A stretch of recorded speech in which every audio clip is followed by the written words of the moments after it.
राधा रानी के चरण मन भूल मत जइयो राधा रानी के चरण राधा रानी के चरण महारानी के चरण राधा रानी के चरण महारानी के चरण मन भूल मत जइयो राधा रानी के चरण।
बोलिए भक्त वत्सल भगवान की। परम मंगलमय परात्परमेश्वर अखिल ब्रह्मांड नायक परात्पर ब्रह्म भगवान श्री कृष्ण की वाणी प्रतिमूर्ति श्रीमद् भागवत महापुराण। दूर दूर से आए हमारी माताएं बहनें श्रोतागण भक्तगण साधना और श्रद्धा टीवी पर कथा का रसपान कर रहे सभी भक्तों को जय श्रीमन्नारायण, जय श्री कृष्णा, राधे राधे, जय गौरी गोपाल। कैसे हैं आप लोग? आप सदा अच्छे रहें, यही भगवान से कामना है। कथा की पावन गंगा में डुबकी लगाते हुए कथा की इस धारा में भगवान के चरणों में चलते हुए जीवन को कृतार्थ कर रही है हमारी मैया श्रीमती शांति बाई जी।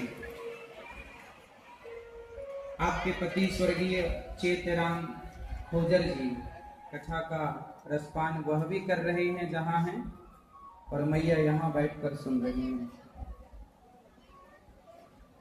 आपके भतीजे मिश्री लाल किरार जी, गीताबाई जी, स्वर्गीय लक्ष्मी चंद्र किरार जी, चेतराम खोजर जी की स्मृति में कथा का कथा हम सबके जीवन में भक्ति का रस घोलती है। कथा कौन सा रस घोलती है?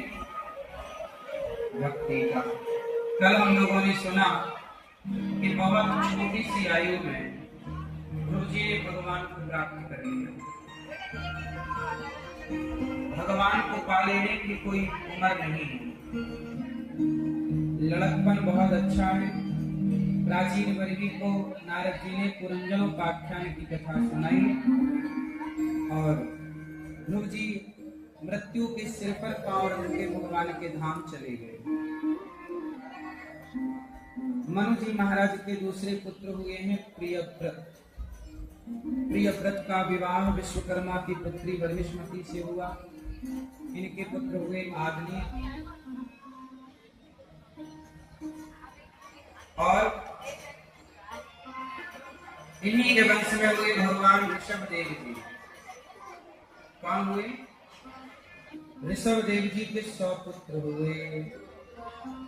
नायं देवो देवभाजान्द्रलोके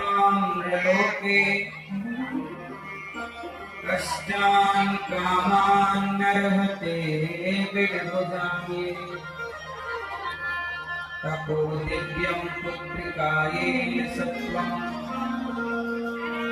शुद्ध्यै यस्मात् ब्रह्म सौख्यं त्वनन्तम्। श्री ऋषभदेव जी ने अपने पुत्रों को बिठाया और कहा कि सुनो, नायं देवो देहभाजा इंद्रलोके। पिताजी ने कहा कि पुत्रों, यह शरीर हमें क्यों मिला? भगवान बड़ी अद्भुत लीला करते हैं। भगवान आपको शरीर देते हैं और कहते हैं कि चलो अब हमने दे दिया, आप तुम ढूंढ के बताओ कि हम कहाँ हैं।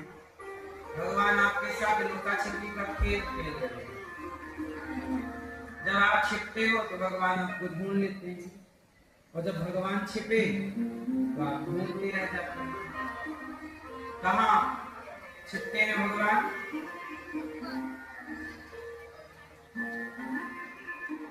भगवान कहाँ छिपे हैं आप में बताओ।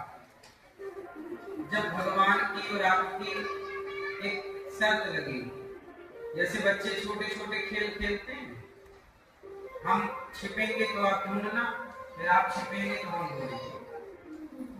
तो एक दिन भगवान की शर्त लगी भक्त से, चलो ढूंढो एक दूसरे को। तो भक्त ने छिपा, भक्त छिप गया जाके, भगवान ने ढूंढ लिया, वहां तुम हो। भगवान बोले अब हम छिप रहे, तुम हो। तो भगवान जाके उस भक्त के भीतर ही छिप गए, उसके अंदर। और वो भक्त बाहर बाहर ढूंढता रहा, कहाँ गए कहाँ गए कहाँ गए। कई जन्म हो गए इसके, लेकिन वो भगवान को ढूंढ नहीं पाया। यही सच्चाई है कि हमारे भीतर ही परमात्मा छिप कर बैठे हैं और हम बाहर ढूंढते हैं कि यहाँ मिलेंगे वहां मिलेंगे। बताओ बताओ कहाँ मिले भगवान, बताओ कहाँ मिले भगवान, कहाँ मिलेंगे भगवान।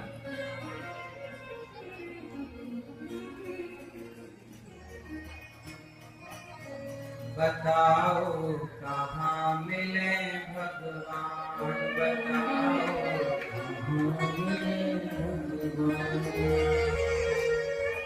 बाहर तू तो ढूंढ चुका, अब बाहर तू तो ढूंढ चुका, अब भीतर कर ले ध्यान। बताओ कहाँ मिले भगवान, बताओ भैया बताओ कहाँ मिले भगवान। बाहर तू तो ढूंढ चुका, बाहर तू तो ढूंढ चुका, अब मन में कर ले ध्यान। तेरे भीतर है भगवान, तेरे भीतर है भगवान। कहाँ है भगवान, कहाँ है भगवान?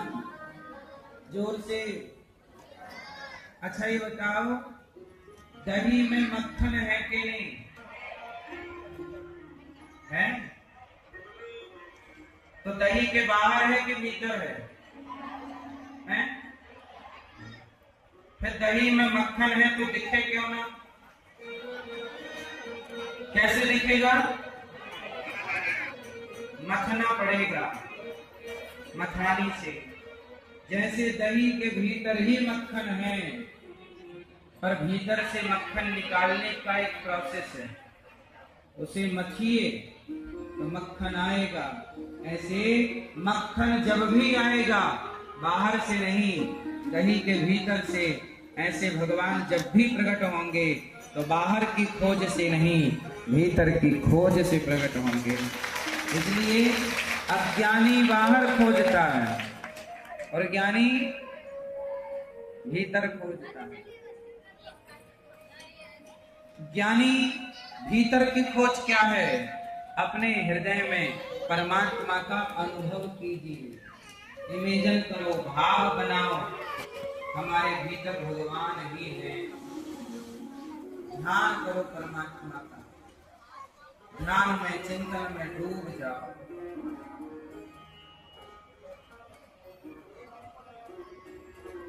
एक राजा थे, वो रोज भगवान का ध्यान करें, पूजा करें, बाहर की खोज ना करें, भीतर दिन भर भगवान का ध्यान करते रहें, भगवान के चिंतन में डूबे रहें। बाकी टाइम अपने राजकाज करें, पत्नी का, परिवार का ख्याल भी रखें। बाकी उनका टाइम निश्चित था, इतने समय भगवान का ध्यान करना है। और जब वो भगवान का ध्यान करते तब किसी का ध्यान नहीं करते, भगवान के ध्यान में खो जाते। एक दिन भगवान प्रकट हो गए। वाह राजन, तुम्हारी भक्ति, तुम्हारे चिंतन से मैं प्रसन्न हूं। तुम मेरे से कोई वरदान मांगो, क्या चाहते हो? राजा बड़े धर्मात्मा थे। राजा ने कहा कि प्रभु, मैं राजा हूं और राजा का धर्म है कि वो प्रजा का भला करे। तो मैं चाहता हूं कि आप मेरी प्रजा को दर्शन दें। जैसे आपने अपने दर्शन से मुझे कृतार्थ कर दिया, ऐसे आप मेरी प्रजा को भी दर्शन दें और सब पर कृपा करें।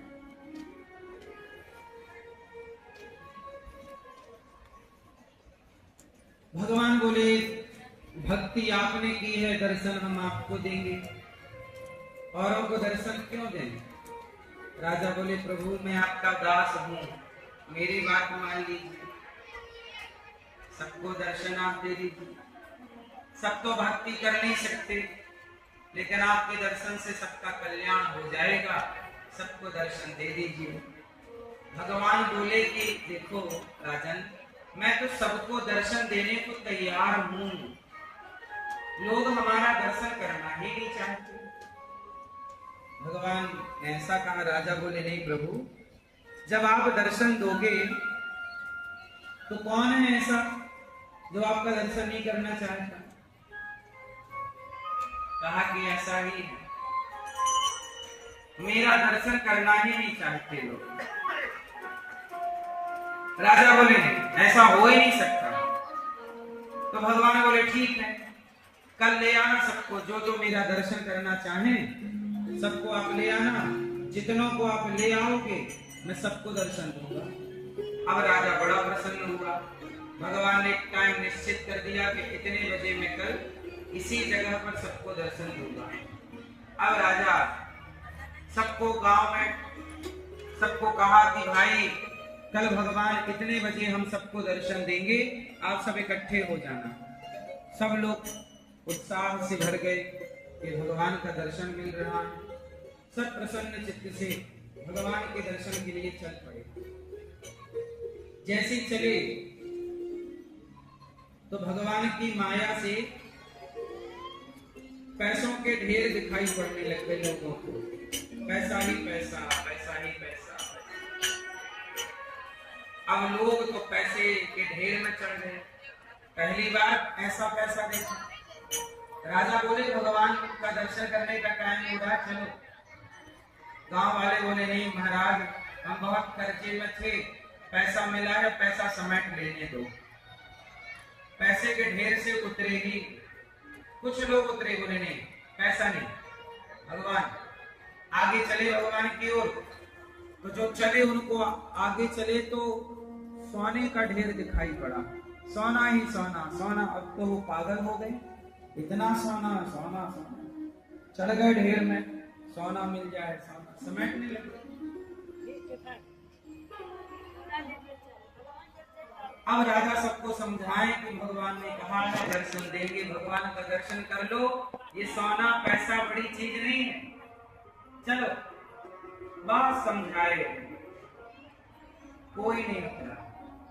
पर राजा की पत्नी थी। राजा बोले, देखो कोई नहीं चल रहा है, चलो तुम्हें भगवान के दर्शन कराएं। पत्नी को लेकर चले तो आगे हीरे ही हीरे, हीरों का ढेर। पत्नी बोली, ऐसा हीरा तो मेरे खजाने में नहीं, ऐसा करो कि ये हीरा मैं रख के आती हूँ अपने खजाने में, बड़ा। राजा समझाए, हीरे के चक्कर में ना पड़ो भगवान। पत्नी बोली, नहीं आप तो दर्शन कर चुके, आप जाओ, मैं हीरा घर में शिफ्ट करके आती हूँ। वो हीरा समेटने लगते। राजा की बात कोई ना सुना। टाइम हो चुका, राजा गए तो भगवान इंतजार कर रहे थे। भगवान बोले, आपने तो कहा था कि सबको लाओगे मेरा दर्शन कराने के लिए। राजा बोले, प्रभु सब आए थे आपका दर्शन करने के लिए, सब रास्ते में उलझ गए। कोई पैसे में उलझ गया, कोई सोने में उलझ गया, कोई हीरे में उलझ गया। जो उलझा वो भगवान तक नहीं पहुंचा, और राजा नहीं उलझे तो भगवान के सामने खड़े। भगवान बोले, राजन मैं तो सबको मिलने को तैयार हूं, लोग जगत का मोह छोड़ें तब ना मैं मिलूं। लोग उलझे हुए हैं, और ये कथा उस राजा की नहीं, ये कथा हमारी और आपकी है। हमसे भी तो भगवान मिलना चाहते हैं, तैयार हैं। क्या हम लोग जगत का मोह छोड़ के कदम बढ़ा रहे हैं? कोई आप बताइए, पैसे में, सोने में, चांदी में, परिवार में, क्या हम सब लोग नहीं उलझे? सच बताओ, क्या हम सब लोग पैसे में, सोने में, चांदी में, पद में, प्रतिष्ठा में, परिवार में हम सब नहीं उलझे हैं? बोलो। जब उलझे ही हो तो भगवान कैसे मिलेंगे? इसलिए कहता हूं, पैसा कमाना अच्छी बात है, खूब सोना कमाओ, पैसा कमाओ, लेकिन उलझना मत। कमाते चलो, आगे बढ़ते चलो। मोहब्बत लगाओ, पैसे से ना हो। पैसा कमाओ, पर कमाने के बाद छोड़ना पड़े तो छूट भी जाए। उससे आसक्त नहीं होना। उससे क्या नहीं होना? क्या नहीं होना? आसक्ति नहीं। कभी भी अपने लक्ष्य भगवान की ओर बढ़ते चलना, छोड़ना तो पड़ता है। अच्छा एक बात बताओ, जब हमारा देश आजाद हुआ और आजादी के बाद जब बंटवारा हुआ पाकिस्तान और हिंदुस्तान, तो पाकिस्तान में लाखों घर हिंदुओं के थे कि नहीं? 50 पीढ़ी से रह रहे थे। उनका घर था, खेत था, उनकी गाय, उनकी भैंस, उनकी तिजोरियां, सोना चांदी, लेकिन सबको सब कुछ छोड़ के भागना पड़ा कि नहीं? बात सही है कि गलत है?